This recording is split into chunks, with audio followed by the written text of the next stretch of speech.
kung mapapansin natin ay 1 linggo na pong wala sa It's Showtime si Vong Navarro. Ang balita po natin ay tinamaan po daw siya ng gout.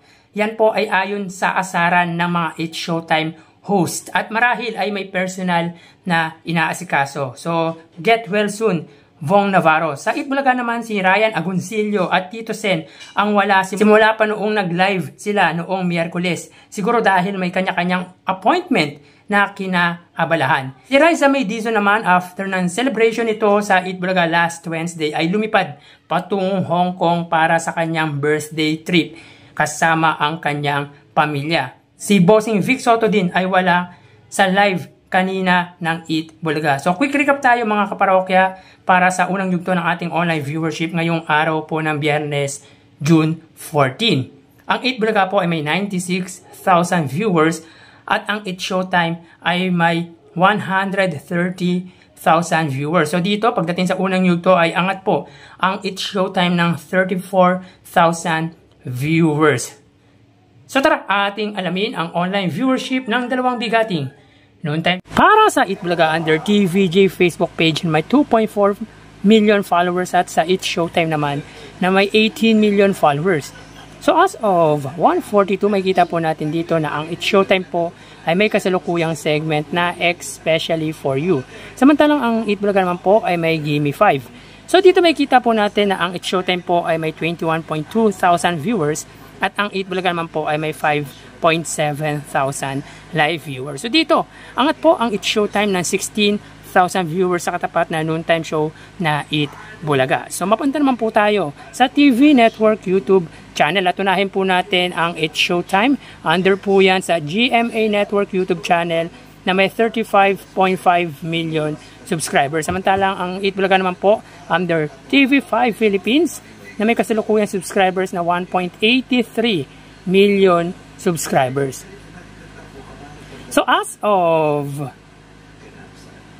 1:43 PM ang It's Showtime under GMA ay may 24,000 viewers. Samantalang ang Itbulaga naman po under TV5 Philippines ay may 34,000 live viewers. So ulitin po natin mga kaparokya, as of 1:43 PM ang It's Showtime under GMA ay may 24,000 viewers at ang Itbulaga naman po under TV5 ay may 34,000 live viewers. Dito, pagdating sa kanilang TV Network YouTube channel ay angat po ang TV5 sa katapat na GMA Network ng 10,000 viewers. So mapunta naman po tayo sa main YouTube channel ng dalawang noontime show. At para po sa It's Showtime under ABS-CBN It's Showtime na may kasalukuyang subscribers na 2.26 million. At ang Itbulaga naman po under Itbulaga TVJ YouTube channel na may kasalukuyang subscribers na 1.02 million subscribers. So as of 1:44 ang It's Showtime ay may 115,000 viewers. So katapat lang ng ABS-CBN It's Showtime or yung main YouTube channel ng It's Showtime ang total viewers ng Itbulaga. So pagdating dito sa kanilang main YouTube channel, ang Itbulaga naman po ay may 63,000 viewers. So ulitin po natin, as of 1:44 PM, ang It's Showtime naman po ay may 115,000 viewers at ang Itbulaga ay may 63,000 live viewers. So dito, nakakaangat po ang It's Showtime ng 52,000 live viewers. So bali ang total na nakuha ng dalawang noontime show ay, so bago natin ilabas ang total live viewership ng dalawang noontime show ay humiling ako na pakisubscribe ang aking YouTube channel. Pakiclick ang bell icon para una kayong ma-notify sa mga bagong video na ilalabas ko. At idamay nyo na din na i-follow ang aking Facebook page na Mega TV at TikTok account na Kaparokya TV. Salamat!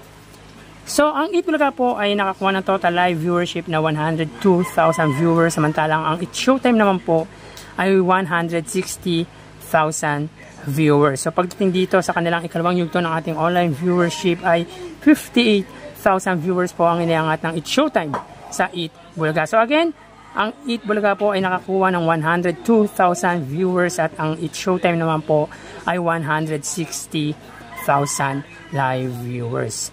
So yan po ang lumalabas sa kanilang online viewership as of 1:46 PM. At mamaya ho, magbabalik po tayo sa huling yugto ng ating online views update ng dalawang noontime show dito sa bansa. Magpapaalam na po muna ako pansamantala. Thank you and God bless.